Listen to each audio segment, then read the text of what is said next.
Mr. Joe, welcome back. Hey, what's up? Great to Man, be back. I was gonna say, what's up, man? You got some splaining to do, man.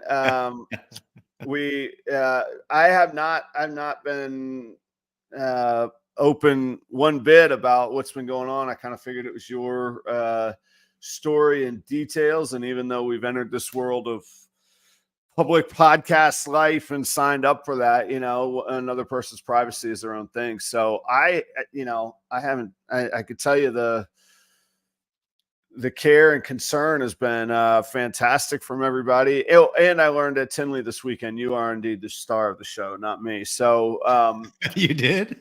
oh yeah, man. We didn't even like you and I didn't even talk about Tinley because of what you've had going on. But yeah, that was the big show this weekend. But people were definitely asking about you. So it's great. It's great. Yeah, man. It's great to have you back. What's been going on, man? I didn't really until the opening song, I didn't realize how happy I'd be coming back, actually. Cool, I mean, this is it's really important for me to get back to normal stuff.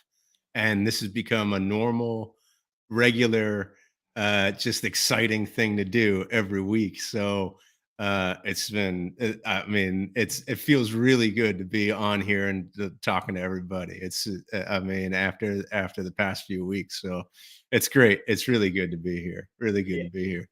Yeah, I'm thankful to have you. And let me tell you, man, solo shows are okay. Solo shows at 6:30 in the morning are a little challenging, but no, we kept the seat empty, man. And can you share any of what you've been going through? What have you been dealing with? Any of that kind of thing, or what do you want to do? No, no. I really don't have any shame in my game here, because again, this kind of thing, it happens a lot, and but it was appendicitis. Basically. So wait, not basically. It was not routine. It started basically. This was not routine. I'm no doctor, but I got to jump in. I got to push back on that. What happened? A couple of weeks before I went to the hospital, I went to the hospital on the 5th, and so a couple of weeks before that, I was having stomach issues. I was having pain in my stomach. Just wasn't feeling good. I got some antibiotics, started feeling better, and then it just came back, and I was like, yeah, I'll probably just swing by the hospital here and see what they have to say. Wow. Well, and I remember a couple mornings a couple times on the show you had talked about some stomach issues, and yeah, we joked it off as big dinner, maybe a little too much vino and steak, or who knows what, man. Right. So that was out there a little bit before then. So I went in, they did like a CT scan on my abdomen and everything. And it turned out I had an infection. My appendix was perforated, and there was, I don't know how much detail I should go into, but there was, this is gold, right? We're going to make it a real, I mean, people want the goods, man. But there was an abscess, perforated, and then there was an abscess on my appendix. So the appendix didn't burst, which is a good thing, but there was an abscess of fluid around my appendix, so they couldn't operate to take my appendix out, because that's what they would normally do if there was just an infection of the appendix. But because of this abscess, they had to drain the fluid from that abscess. So they stuck a drain in my side, which I still have. I'm talking to you with a tube sticking out of my abdomen right now. Yeah, the little cart that you roll along beside you? Or is No, it a hook? Oh, it's a hook on your belt, it's like a hook. Yeah, there's like a little clip. Yeah. And there's a bag. I don't want to show it to you. No, you're not. Well, I mean, it's up to you, but it's like a little, like the little climber's bag of powder. You just reach down; it's just hanging right there. Yeah. And it's the most annoying thing right now.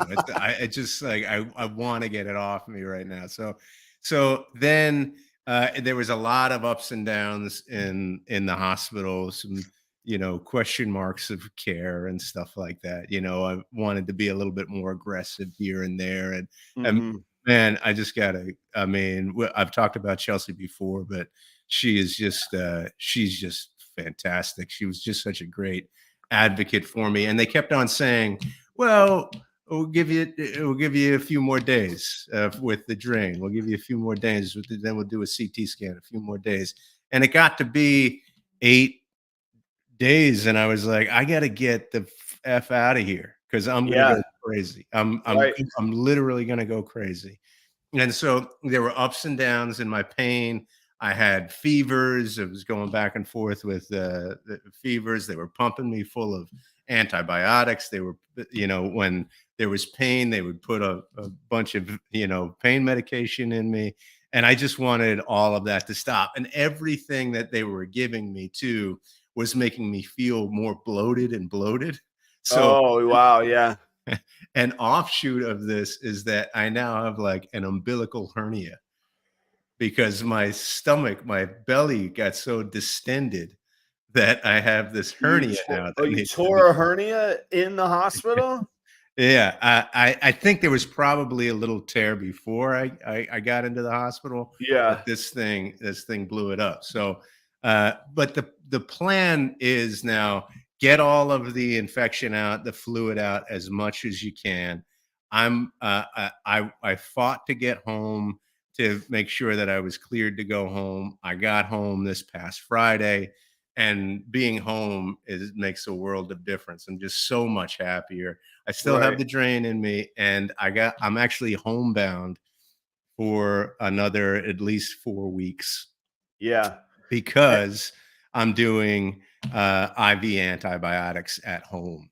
mhm. So I'm pumping, and I have a pick line in my arm, goes through my chest, and I'm doing IV antibiotics every morning. So Wow. it's Um, been, yeah, it's been a couple of weeks here. True. And just to be clear, that the problematic appendix is still in you. You still have that whole Yeah, thing to deal with. You still gotta yeah. go get that sorted out. So what they want to do is they want to eradicate the infection as much as possible, make sure that that abscess is gone, and then I get an appendectomy at the end of these antibiotics, um, and so I'll get an appendectomy. But it's funny, that'll be probably the least invasive thing that happens because I think it's going to be like laparoscopic. There's just a few incisions and they take Yeah, they the just the go in, appendix zip out. it Yeah. out. Yeah. Yeah. And I think that's even outpatient. It could be just like one day. I go in the morning and I leave at night. And then it's like a Th couple days recovery. That's what I've been told. So, Well, depending on the treatment they got from you in Chelsea, they might have fast tracked. They might have been like, "All right, look, guys, this is gonna be a little outpatient, situation here. You know what I'm saying? This is what's gonna happen here." yeah. Yeah. I think if we weren't aggressive about getting out, I think I'd still be there. I think I'd still be in the hospital. Do you Which wor was just it started to just really get bad for me. do you worry about not being under, enough care? At first, when I came home, at first I was like, "Oh God, I hope this is the right decision and everything." I felt so good being out of the hospital, but Right, now I have no qualms. I have no second thoughts about it. Every day I've been home, I've gotten increasingly better. I just feel better. It's so I don't think I would have made this kind of progress in the hospital. And I don't want to like malign hospitals or, I mean, right. the healthcare workers, the nurses, everybody there was just so fantastic. They were so good to me. Um, there was just a little bit of a like I wish there was a little bit more aggressive approach to making sure that I was getting out of the hospital. It seemed like every problem there was like a medicine. It was medicine Yeah, solution. I got you, yeah. So it's like I got to a point where I was like, I'm gonna go nuts. I'm gonna have a psychotic break here. And they were like, well, we can give you some medicine for depression. I'm like, I don't Sure. need I don't need what I need is I got to attack the root of the problem, which is Yeah, being in this room, you know. But that's gotcha. hard. I mean, that's the way people are trained, and I don't have any hard feelings about it. I just sometimes you just have to advocate for yourself. You do, and it's I don't like in discussions or in spirited debates, and I'm not debating you because that's not this part of the show. But I don't like the expression it's hard because duh, life is hard. But this is really hard because you're like you know your own body and you know your own mind.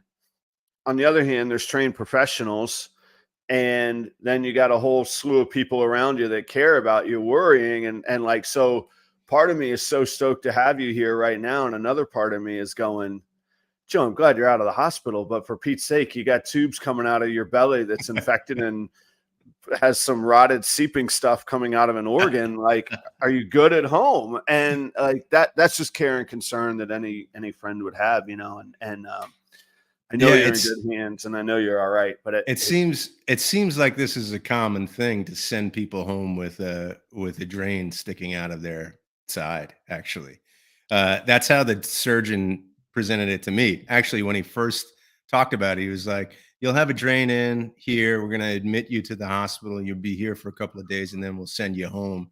And with this drain in your side, and I was like, "How the hell is that going to work? I don't know how to live right, like that." right, right.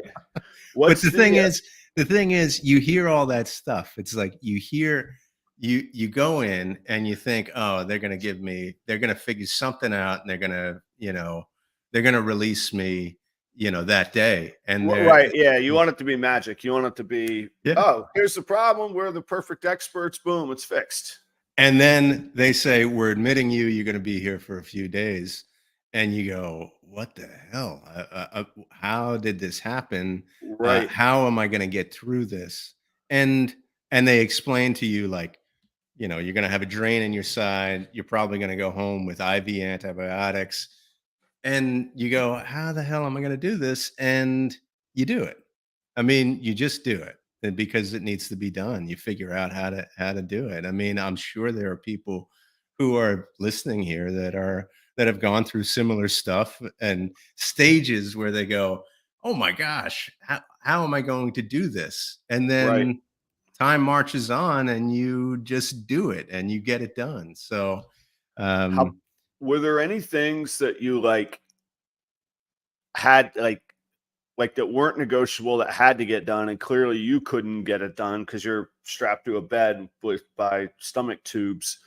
Um, what does that world look like? Like what's the support base? Obviously you got Chelsea and the kids at home, other family. Was there stuff that like that's the stuff where I've probably over structured in my life where I'm like, no, I have to do this. It has to get done X, Y, Z every day, A, B, and C.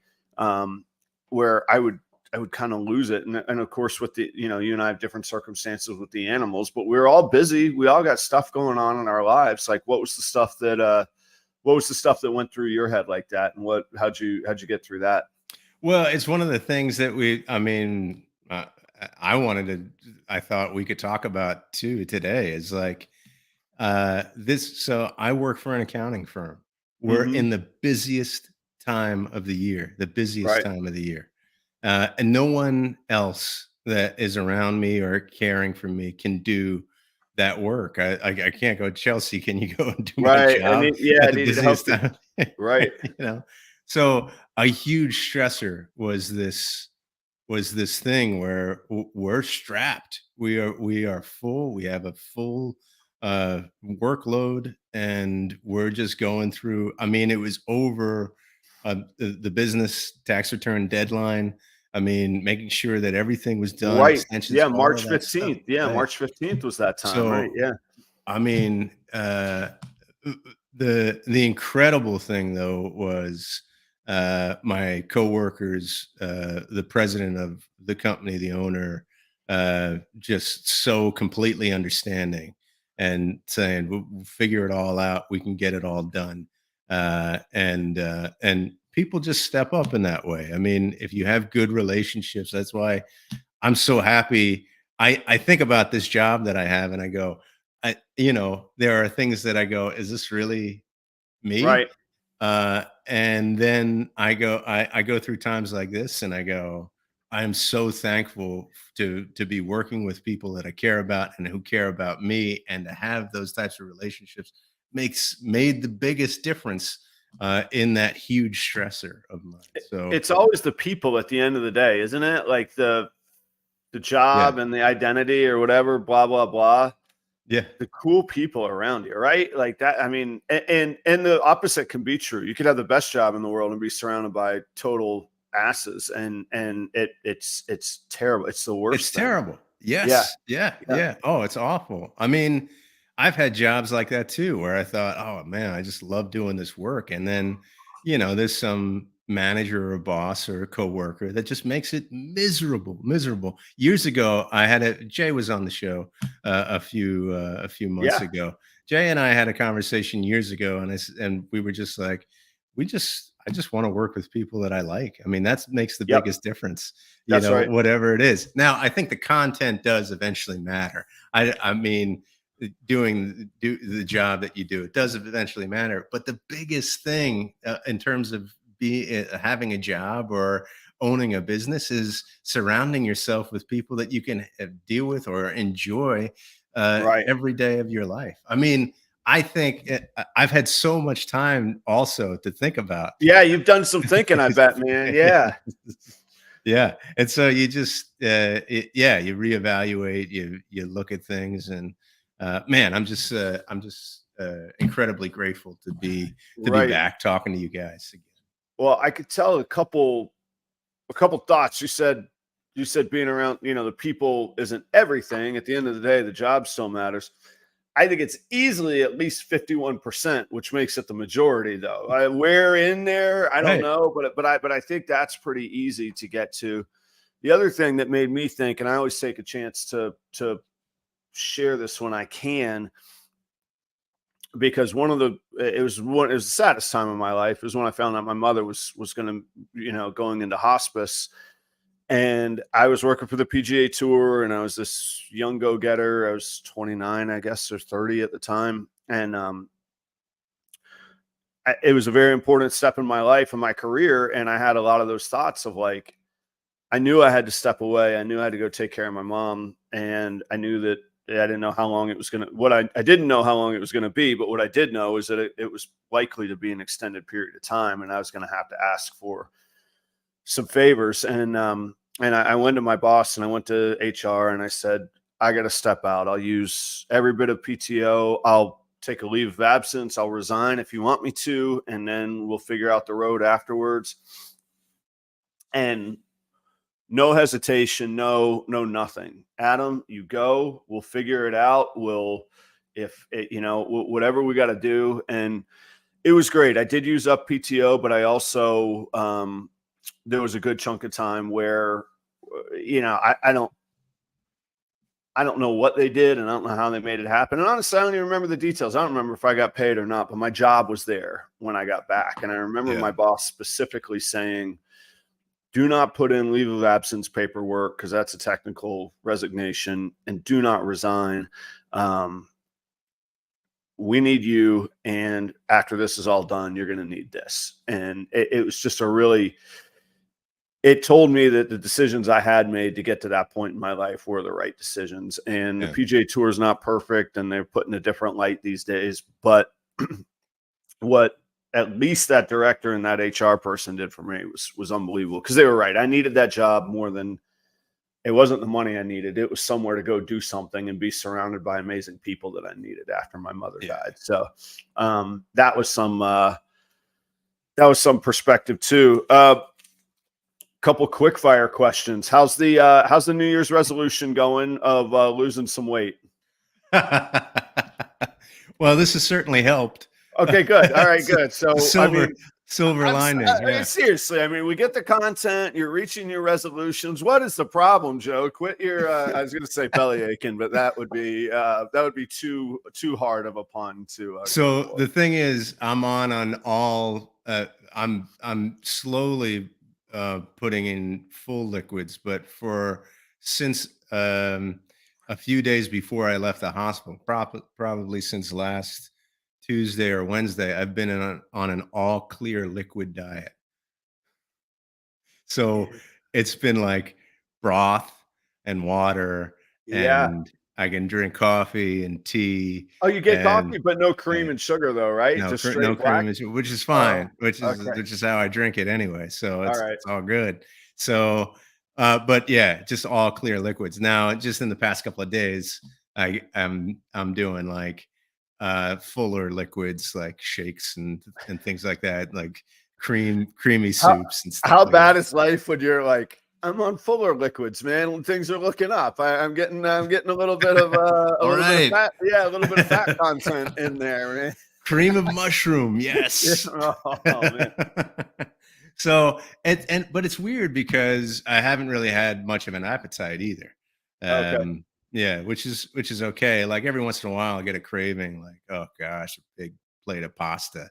But right. like even then, if I really thought about it, it doesn't really feel good to Yeah, like think about it. So, but yeah, I mean, I think I mean, I'm in the 230s now, so which I started I forget where the this I year. forget where we started at. You used to I say we like we're in the struggle together, like, "Joe, we're going through such a hard time here. I mean, your tubes are really So difficult on us." What'd you start January at? January 1st, I was 280.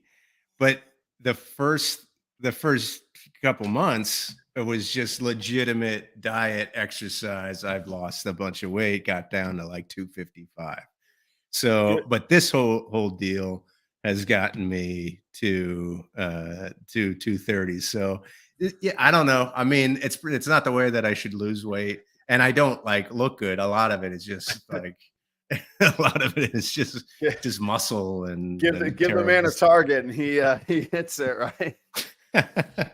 I don't think I want to go down the rabbit hole, but maybe there's a way to tie this in or just an interesting topic. You talk about liquid diets. Actually, I shouldn't even bring it up because, like I say, it's not worth going down a rabbit hole. But I wonder if there's a future, given the challenges of food production, farming space. You know, our physiological, biological needs come down. You know, we can quantify what we need. Anyway, it's a scary thought to think that we'll just, click up to a little tube one night, wake up, we're satiated for the day, and on we go, and we live life. It's a weird thought. Did you do you get did you get some good like I know they said you got a lot of drugs, but were there any good ones? Like what did you get to do some morphine? What'd you do? So there were different levels, right? So there was like an anti-inflammatory, which was really helpful, and then Okay. there was like I got like Percocet and Oh, wow. uh, yeah, and then there was a heavy, and then morphine was available to me, and they seemed kind of loose with the with the medications. They were They're like, like, "Hey, you look, want some morphine?" well, that's what happened when you get angry with them. They're like, all right, guys, just give them a little drip. Just sir, just click right here. We're gonna have you calm down, okay? And then we're gonna bring you some paperwork to sign. Uh, But I for so the pain was pretty bad one night, and I was like, "Yeah, I'd like some morphine," and that wasn't even the top tier of the pain meds that was available to me, Cool. and I had a lot of the top tier actually. But I got morphine one night, and I just like mentally had this reaction that was like, I got to get out of here. I wanted to tear. I'm, when you're in the hospital, like right now, all I have is the PICC line, which is up in a sleeve, and the drain out of my side. But when you're in the hospital, you might have. I had another IV. I had two different IVs, and I had things on my chest to monitor my heart and everything. So I was definitely more hooked up, and I just wanted to tear everything out. Like I went kind of nuts Yeah. when I got that morphine, and They so uh I never they had morphine after they that. give you the restraints and stuff. No, no, No. no. I didn't get that. I didn't get that far, but I was close, and I was Yeah. like, just keep it together here, guy. Because Right. and Chelsea was there, and I Yeah. was like, Okay. I got to Good. keep it Good. together with Right. Chelsea, and so. But the top tier, the thing that was Like really fentanyl laid or me out. something. It was something called Dilaudid, Mm. and that was, I mean, if you read about Dilaudid, it's like, I mean, the descriptions that I've read were like, this is like heroin, Yeah. like the Well, yeah. I mean, feeling they're that you all get with opioids, heroin. right? Yeah. And that would just, mellow me out, and just, it would make, like, it wasn't great. I mean, I would be happy because the pain would be gone, but it wasn't a great feeling. I don't know, if I'll ever be susceptible to that kind of drug, and wanting that Yeah. kind of drug, because I didn't really I didn't really want to be in that state Gotcha. where it would just, like, I felt like I couldn't do anything, and Hmm. but that was that. I mean, some nights it was like, yeah, yeah, give me the Dilaudid. Give you that. Yeah. Yeah. I I've thankfully I've not ever spent much time in the hospital, and I had an experience when I was really a very young child. I had an uncle that overdosed and died. He was gone. So that imprinted pretty heavily in my mind that, watch out for yourself, Adam. And then I've come to accept I don't know if it's a addictive personality, but I latch on to things I like. I do them pretty hard. I work hard. I play hard. I'm not good at moderation. So throw all that into a blender. I've stayed away from much experimentation in my life, which is probably good.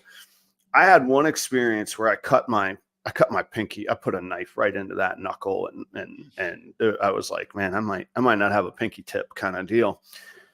And this is so minor compared to what you went through, but the doctor injected something right here and injected something right on the other side, two little injections. And Joe, I felt like a cartoon. Like I could see the pain just like going slowly up my finger, evaporating. And it was the neatest, like craziest feeling. And I remember saying to myself, oh my gosh, if I felt that going up my arm or overcoming my chest or getting into my head, I get chills still. I was like, that would be the most ridiculous. I was like, right there in that moment, I was like, oh my gosh, I would be absolutely addicted in a moment to this stuff. And so as much as I joke about did you get to do heroin or whatever, or not heroin, not heroin for the record, morphine. That stuff terrifies me, man. So yeah, I I was don't know what I was pretty. doing I in that mean, situation. I really didn't want. I didn't really want to become. I was trying not to take Right. the pain medications, and the nurses were like, "If you're in pain, you should take the medication. If you're in pain, you should take the medication." And the one that I rested on was this Toradol, which was anti-inflammatory. It still had some stuff in it, and it helped me feel better and everything. But it was kind of lower level, and that was good. But so yeah, what you're describing about your finger, it was like the Dilaudid was just a wave Yeah. that you feel just going through your entire body, and it feels like if I felt like I didn't need it, it might feel really good. Right. Yeah. Yeah. If you're But just because I chilling, right. needed it, it was like, Yeah. it's awful, All awful, right. awful, So awful. what are some of and I always I always wonder like how like you and I sign up for the show, but I always wonder like how far the ripples of like transparency should go. Mhm. Uh your partner Chelsea, I met August will be 30 years ago. We've known each other. It's amazing. We've good friends, um, special friends that I don't particularly know exactly what kept us in touch all this time, other than staying good friends. But when we started being friends, there really wasn't internet and a way to communicate, and so it was really kind of amazing that we always stayed in touch.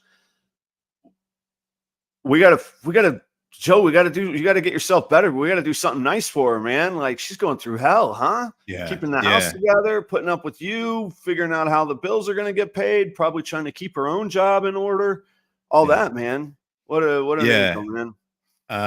Yeah, I don't know if I can talk about it without getting choked up. Right. She's just been incredible. All right. I'm gonna give her a call later today or whenever she has a few minutes, you know. Yeah.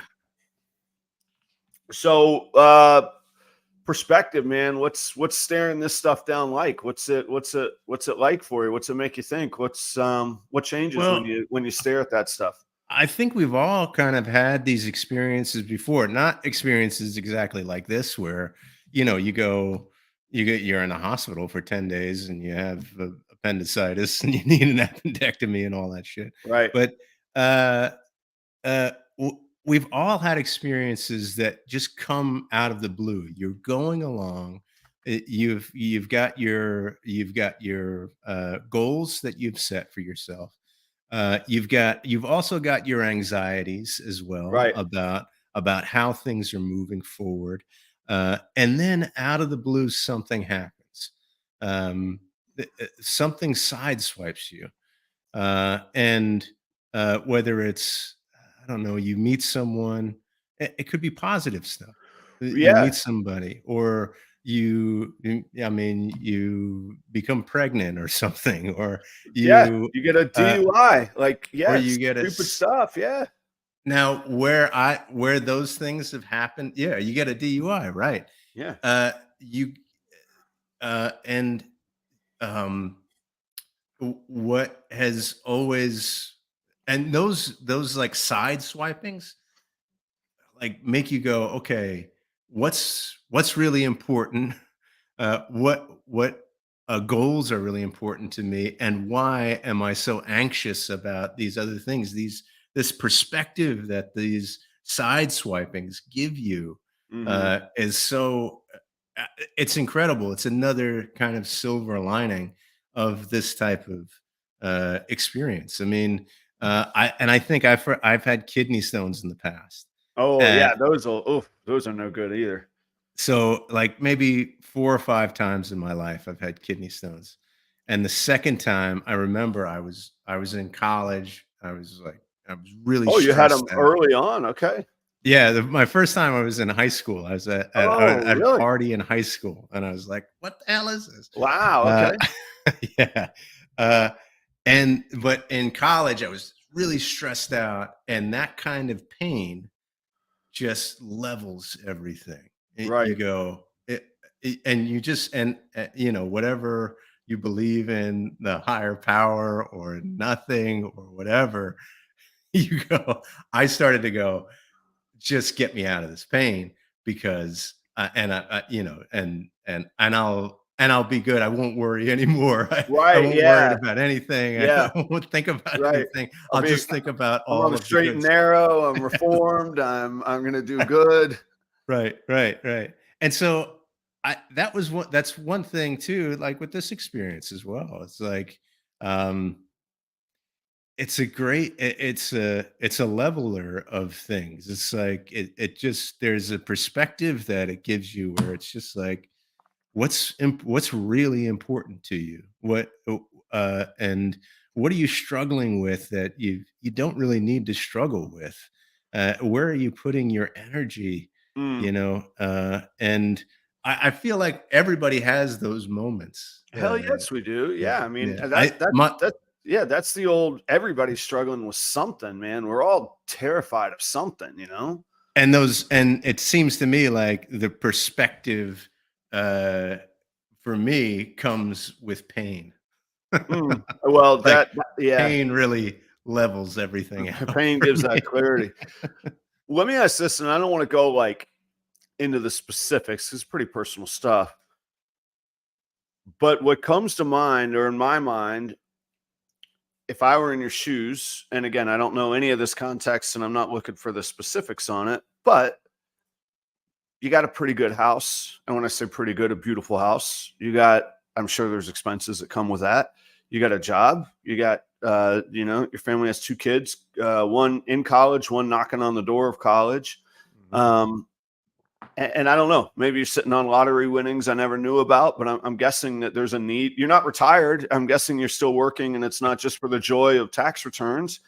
Yeah. We'll talk some about how you figure through that in your mind. Like, that's got to be a impending burden that you're thinking out. I mean, a little bit of privately about, like, and again, I don't mean to pry too deep, but that's what comes to my mind. Sure. I mean, I, if I was in any other position with any other job, it would be completely different Mm, these past couple of weeks. So, again, very, very grateful for that. But looking forward, um, yeah, that's something that I think about a lot. And I think about, is this the end game? Is growing this business my thing that I'm gonna do, and really it's not, mm. and I'll continue to do it, but clarity shows me that it's not. I mean, I love this. I I was love gonna say, doing did you get? this. Yeah, let's talk a little more positive then. Did you get invigorated to chase something else, and maybe that's what you were just going after there? Yeah, I love doing this. I love Thursday mornings. I love talking to you. I love talking to people.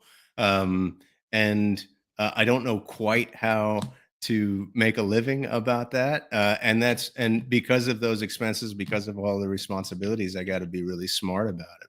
Right. But man, yeah, whether it's one-on-one or doing something like this, I want to refocus when I'm 100%. And see, but here's the thing, right?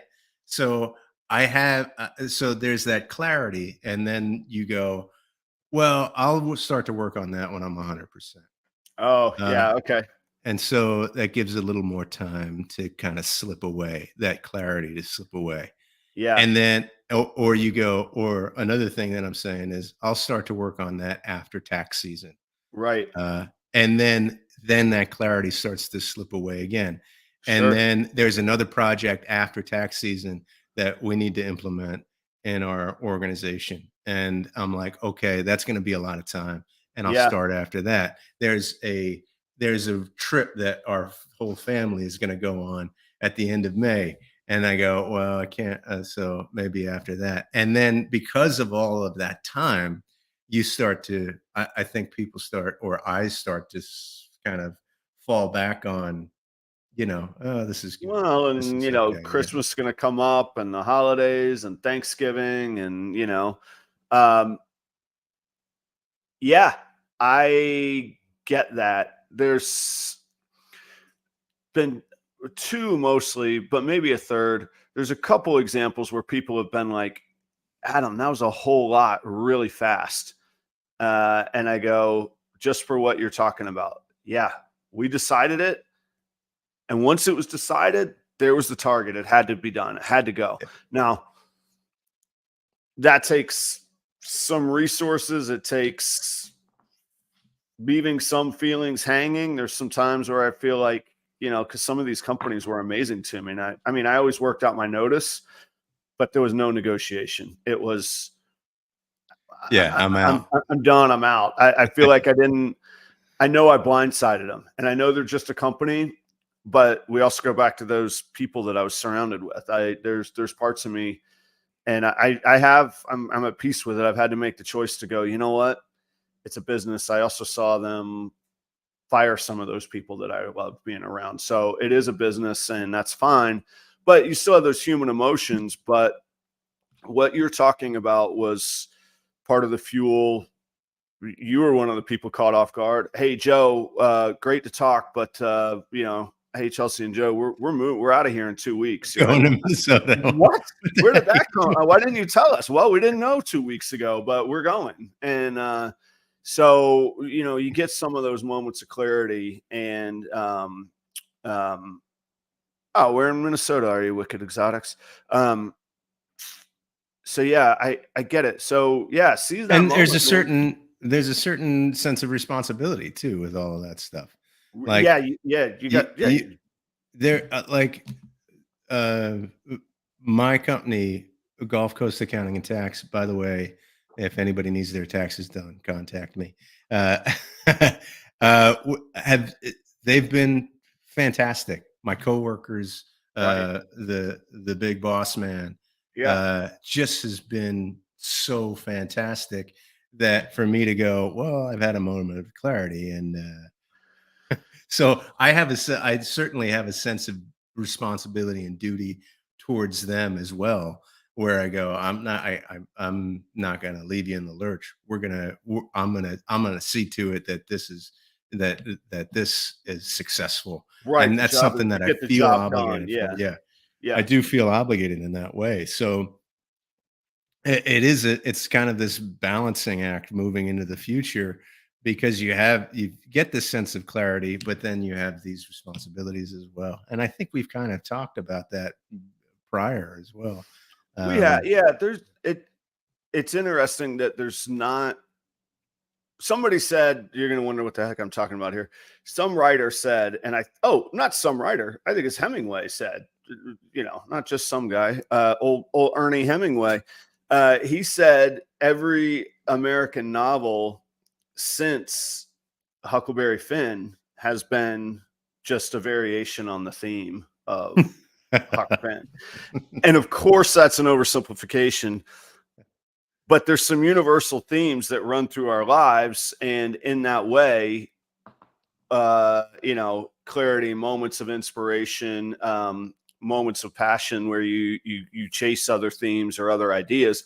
Those are themes that we, it's an endless well of, well, what are we going to talk about this week? Okay, let's put a different spin on that Huck Finn novel we did, Right. 7 Yeah. months ago to begin with. But it's not lazy production. It's because they are so true and that they're so universal. So, Yeah. and I don't want to say what it is out loud, because I'm a little bit like selfish about it, and it's not like somebody could just go out and do it. But one time you asked me a question that had something to do with like our whole industry on this magnificently huge level, and I was like, well, yeah, I guess somebody could do that. And in my mind at the moment, I was like, I don't know, man. But it's really like been an itch that I've been scratching in my head for a little while. So we got to revisit that. And I know what you're talking about. I know what you're talking about. it's pretty neat. And when you first hear it out of the blue, you're like, sure, yeah, let's go carve a mountain and we'll make Mount Rushmore. That'll be cool. We'll just go find a mountain. And then you go, well, I don't know. There's actually some pretty inexpensive rural land, and I could get some chisels and some ropes. Maybe we could figure this thing out. And maybe there's somebody I know that could help us with a crane. And then this guy has a dump truck, and this one, and you start going, wait a minute, maybe there's something there. So I actually want to revisit that with you. Maybe one day we'll have a big announcement, especially since you're feeling so passionate about changing the world with clear visions right now. Like, this is the moment to strike, we got to get in on this. Well, there is something to be getting back to 100%. Definitely. I got to get this drain out of my side. That's true. You got step one. Yeah. Step one is living and getting a drain out of your belly button. Yeah. There are some people on the chat that I haven't recognized. I love this thing from Snake X. And then there was some others that kind of made me laugh. One of my favorite Harry Potters is Harry Potter and the Problematic Appendix. That was really funny earlier. So thanks for making me laugh. Definitely. I have I have to give a disclaimer and a moment of maybe shame. I've never seen a single Harry Potter movie, so I have no idea what the reference is, other than I understand that Harry Potter does exist. I haven't seen it. I'm so oblivious. I know.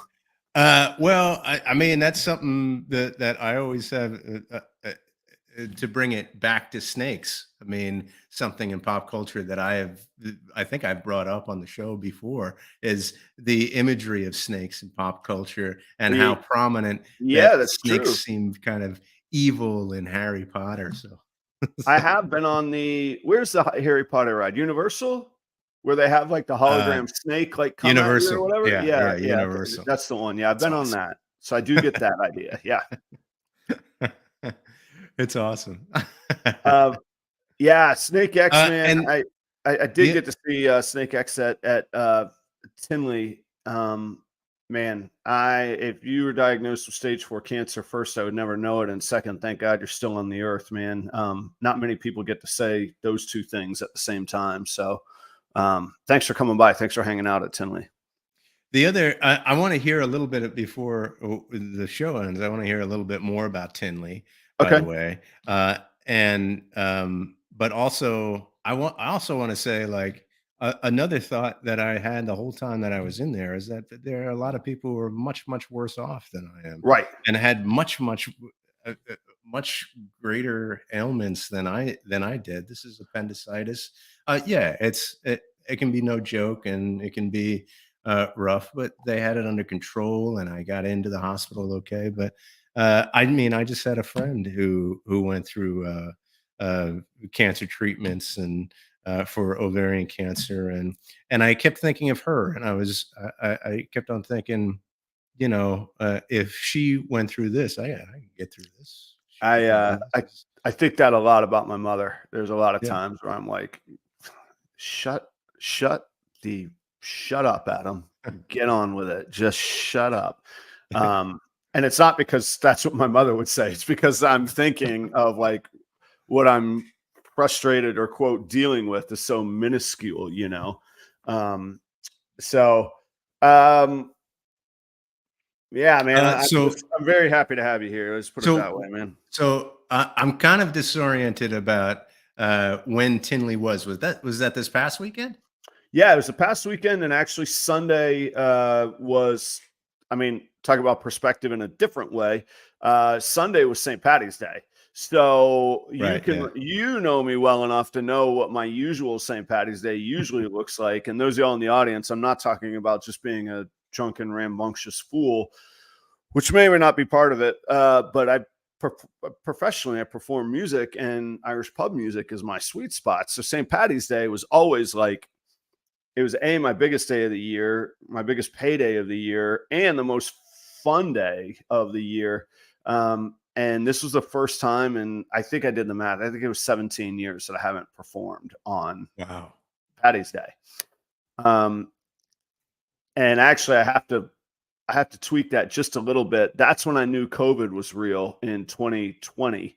I got a call the night I'd been out on tour. I just got back into North Carolina, and I was actually going to perform at the club or at the resort that I worked at on Patty's Day. So I was still on vacation for an extra day to keep the world separate, you know, independent contractor, musician, food and beverage director, employee. And I played in Jacksonville the night before, driven 7 hours, was going to perform. And he pulled the plug. He was like, we're not doing it. I don't know what this thing is, but we're shutting it down. We can't have 500 people in this dining room that want to party on this pandemic thing. And I was like, so that specific day I didn't perform on, but I'd been out on tour. You know, I didn't do any of the festivities this year, man. I didn't even wear green on Sunday, I don't think. So it was a little bit different for me and a little bit of perspective for me. Yeah, I mean, I love St. Patrick's Day, and I always try to do something. I love getting out and doing something, even if it's just breaking out the bagpipes and playing a little bit. It's been really it's been fun. Or going to a parade or something like that. I love that we have a town over here at Dunedin, which Yeah. has a great St. Patrick's Actually, Day they have festival. one of the biggest Irish festivals in Dunedin. Yeah. That was a big stop on the circuit, not for me, but for some guys that I used to play with. They would always play at that festival. So yeah, I was a little bit sad on Sunday because I was just like in bed. But then I was like, dude, why are you sad? You're home, finally home. Just enjoy yourself. I put on The Quiet Man. I watched The Quiet Man. You ever see that movie? Nope. So it's like an old John Wayne movie. Oh, okay. It's fantastic. I love watching that movie I try to watch it every St. Patrick's Day. I had a vision when you talked about bagpipes of like you could like pose, and now that you have tubes and a bat, you could be like a human bagpipe. You're assuming the form. I'm slowly becoming a bagpipe. Joe the bagpipe. That's like one of those like Chicago, New York City nicknames. Joey Bagpipes there. So Tinley. So did you go on? Was it Sunday or Saturday? Oh, Tinley is Friday, Saturday, Sunday. So you went the whole weekend. Yeah, I was vending. You were at Joe. Tinley's literally the only other show that's on the scope that Daytona is. It's that kind of weekend. So, and isn't it is twice a year though, right? It is twice a year. Yeah, which is I didn't have the perspective you had in this time, but like today will be the day that I finally catch up. It's Thursday, man. Like today will be the day that I finally catch up on what needs to happen around here and get good sleep and all of that. So yeah, Friday, got in Friday. I left Friday here at about 5:30 in the morning, got into Tinley around noon or 1, somewhere in there. Loaded in. Show VIP access had already started. Like you talk about, like they let the customers behind the curtain. There were already customers in the show, spectators in the show as I'm setting up. So it's a long setup because you're totally surrounded with everybody in the industry. I mean, name your top 30 breeders in the industry and 29 of them are there. And the other guy is in Canada, so like they're all there. You're catching up with old friends, blah, blah, blah. So it was a very long setup because you just can't be productive. It's not like you just put your head down and get to work. Like the excitement level is really high. So seeing all those people was great. Went out Friday night with, matter of fact, Stephen and Courtney, I think they're still in the audience. So Leviathan Snakes, caught up with them. So like seeing they're from South Carolina. I met them in Daytona. Now I live in Minnesota and we're having dinner in the suburbs of Chicago. Like it's that all weekend and it's just full blast.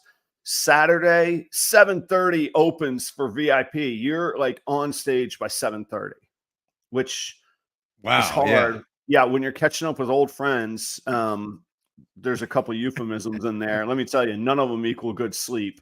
So Saturday is 7:30 to 5 p.m. vending, and then the auction is that night, and the auction is on very similar level that the Daytona one was.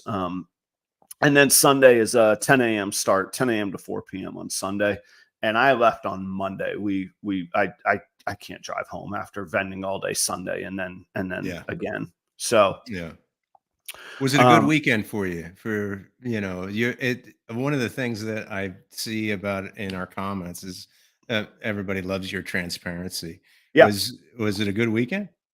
So business wise. Right. So business wise, Tinley is in its own box. On paper, I broke even. I made a little bit. But then that relied a lot on pre-sales too. So do pre-sales count? Everybody always hears me say none of this stuff happens in a vacuum. So would I have made those pre-sales if I wasn't going to Tinley?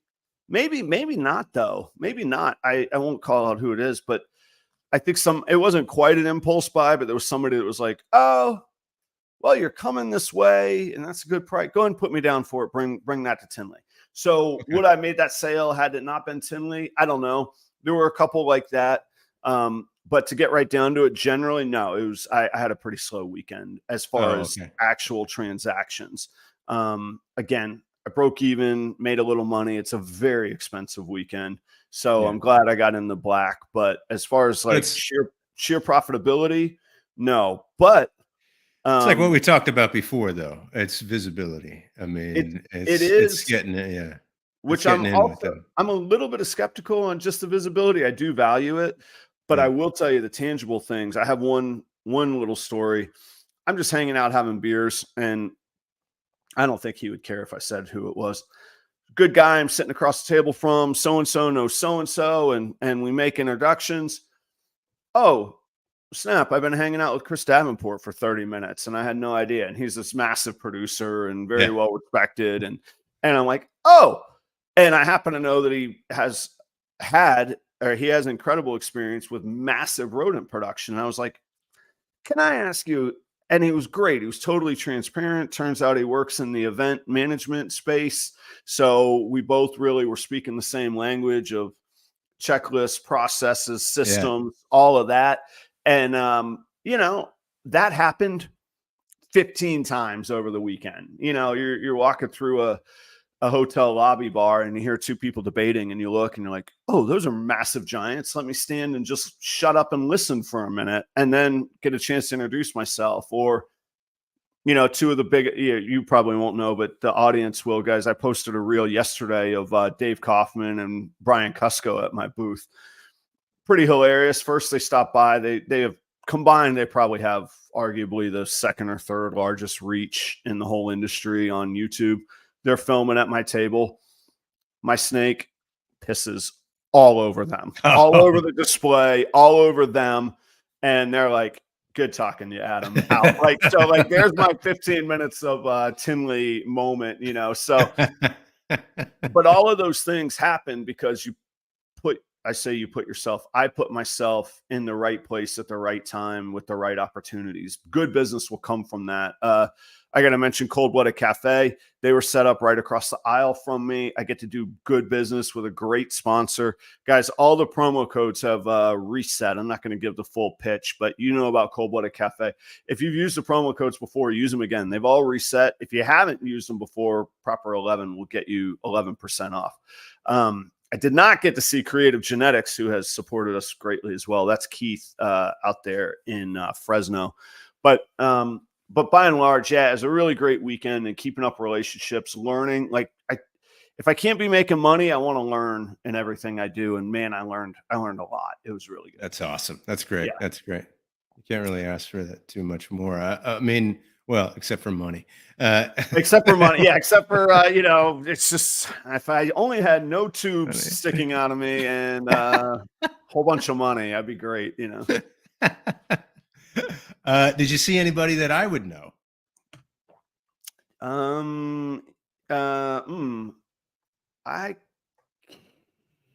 Jeremy Baud was there. Steve Oh, yeah. Casino from the Tampa guys. They were there. I'm trying to think who you know and who we hung out with. Maybe I think you might not realize, I think you met Stephen and Courtney from Leviathan Snakes. They were there. Fair number of breeders. And if you ever engaged in, snake Instagram or snake YouTube, you would you would know it. I mean, it's almost overwhelming walking through there because you just go, it'd be like if there were a Rock and Roll Hall of Fame of snakes and everybody was in the all the inductees were in the building at once. And you're like, I play a little guitar. I'm over here at this booth. And you're like, wait a minute. Like there's a little bit of, a little bit of that going on too. So, we'll have to get into it, but all of those thoughts were, so Joe and I were show prepping a little bit. And one of the thoughts was, what's the perfect size fish to be in a perfect size pond? And those were misaligned. Until those are aligned, I'm never going to make a huge amount of money at Tinley. On the other hand, being in that room is massive. So, Matt is, thank you, Matt. It's incredibly complimentary. And I forget, somebody told me this weekend, and somebody I very much respect and really look up to, who said to me, Adam, you don't realize your reach. Sometimes you screw around with that. Get on it. Okay, that's good kick in the butt too. Thank you. Joe has a big idea that I'm starting to have a little bit of an interest in. So, man. What's on your docket today, Joe? How you passing the time? How you staying healthy up top here while you're getting good? Well, I need to be working from home. So I just work from home. There's a bunch of stuff that I need to be doing. So doing as much as I can there. And then idle time when you're stressed is the worst. So good. Don't sit there idle fettering about stuff. Yeah. And I have to, I got to get up every once in a while. I have to get off and do my IV antibiotics and all that stuff. So, and then just drinking bone broth So something to look forward to. Yeah, man.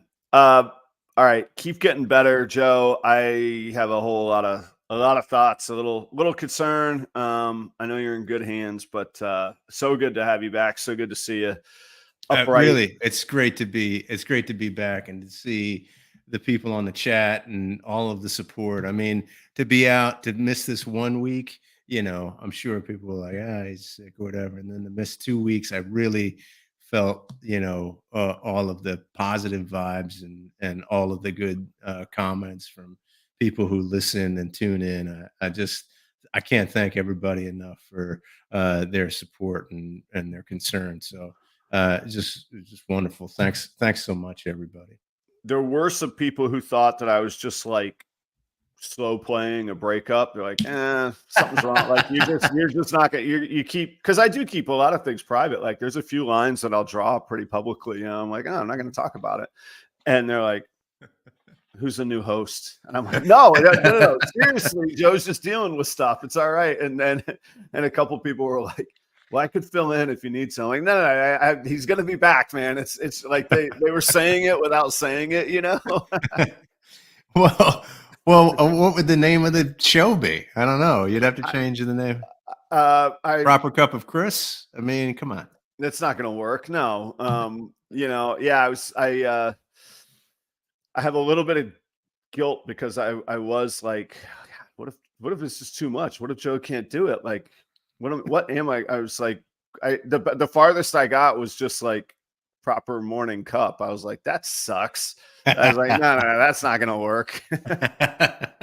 Oh, so you were already renaming the show. I'm out 2 weeks and you're already going through new names for the show. It was fear. It was future. Like you don't hope for the worst, but sometimes you're just like, what would I, you play out these tragedies. You're like, what will happen if Joe dies? Like what's going to, yeah. Well, I was worried about you, man. Yeah, I had those thoughts too. Yeah. Well, yeah. So you're here and good. And that's what I'm happy about. All right, guys. I'll have a great day today. I have a great day today because I did this. I hope so. Yeah, super energizing. Yeah, I hope that you do. I hope, like I say, stay busy, keep moving forward. I gotta give Chelsea a call, but you and I will have to cook up something. Maybe literally cook up something. Maybe this summer or something. We'll figure out how to cook up a cool dinner or whatever. That'd be great. But yeah, definitely. I got this Chelsea a phone call. I just got to get this thing out of my side. This effing thorn in my side. Yeah, you got to get. You got to get. Would say. I'm not strong. My soup game is not strong. Okay, so I need to get you on some solid food. I'm hoping that changes soon. Oh my God, can you imagine if you're like, well, things aren't bad, but I'm on soup for the rest of my life. So there's that. I love a good soup. I gotta say, I love a good soup. Do you though? Do you love it that much though? That's the question. It's surprisingly. I'm not tired of it just yet. So wow. Yeah, surprisingly. All right, guys, stay tuned. Next week we'll have the soup update. That's what you come here for. All right, Joe, keep getting better, man. We'll stay in touch. Audience, hey, we're back on normal schedule. We'll have I got Shane from Small Town on Tuesday night, and next Thursday, Joe and I will pick apart something where we ramble on for quite a while on snakes and business and old friends. And shoot, I feel like did you ever hear? I'm sure you have, when Springsteen talks about Clarence and he calls him the big man. But there's like, yeah, he's physically a big man, but like there's like that happiness and adoration. And I'm like, the big man's back, man. That's what I'm talking about. Thanks, Adam. I really appreciate it. Take us home, Joe. I'll hit the button when you say. Again, everybody, thanks so much. I can't wait to come back and hang again next week. Have a great week, everybody. Stay healthy.